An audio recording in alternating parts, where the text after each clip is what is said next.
ప్రభువైన యేసుక్రీస్తు నామములో మీకు సమాధానం కలుగునుగాక. షలోం. 130వ కీర్తన 8వ వచనము. దోషములన్నిటి నుండి ఆయన వారిని విమోచించును. దేవుని నామానికి స్తోత్రం కలుగునుగాక. గమనించండి ప్రియులారా, అనుదినము నా 2 నిమిషాల సందేశం వింటున్నటువంటి వారికి నేను చాలాసార్లు జ్ఞాపకం చేసిన మాట, పాపము దోషము రెండు ఒకటే కాదు. ఆజ్ఞ అతిక్రమమే పాపము.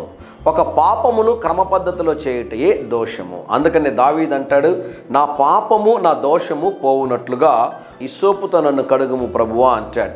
ఈ ఉదయకాల సమయంలో మనము దేవుని సన్నిధిలోనికి వచ్చి మన పాపములను మన దోషములను మనం ఒప్పుకున్న ఎడల దేవుడు నమ్మదగిన వాడు కనుక దేవుడు ముందు మన ఎడల కనికరించి దేవుడు మనకు విడుదలనిచ్చి దేవుడు మనల్ని ఆశీర్వదిస్తాడు అని దేవుని సేవకుడుగా తెలియజేస్తున్నాను. నేను అనేక సార్లు జ్ఞాపకం చేశానండి. ప్రతిరోజు ఉదయకాల సమయంలో ముందు మేము చేసే మొదటి ప్రార్థన ఏంటంటే, ప్రభువా మా తలంపుల ద్వారా, మా క్రియల ద్వారా, మా చూపుల ద్వారా, మా మాటల ద్వారా మీకును తండ్రికి పరిశుద్ధాత్మకు విరోధంగా మేము చేసిన పాపములన్నింటినీ క్షమించండి ప్రభువా. మీ సిలువ రక్తం చేత మమ్మల్ని కడగండి ప్రభువా.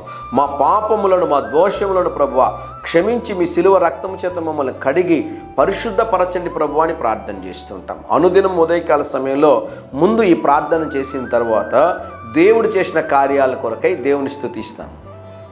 ఆ తరువాత చివరిగా అవసరతల కొరకు ప్రార్థన చేస్తూ ఉంటాం.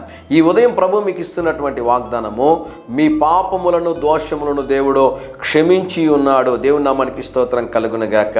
మీరు యేసు ప్రభు సిలువ రక్తం చేత కడగబడి ఉన్నారు. ఇంతవరకు మీ పాపములు దోషములు క్షమించబడలేదు అనుకుంటున్నారా?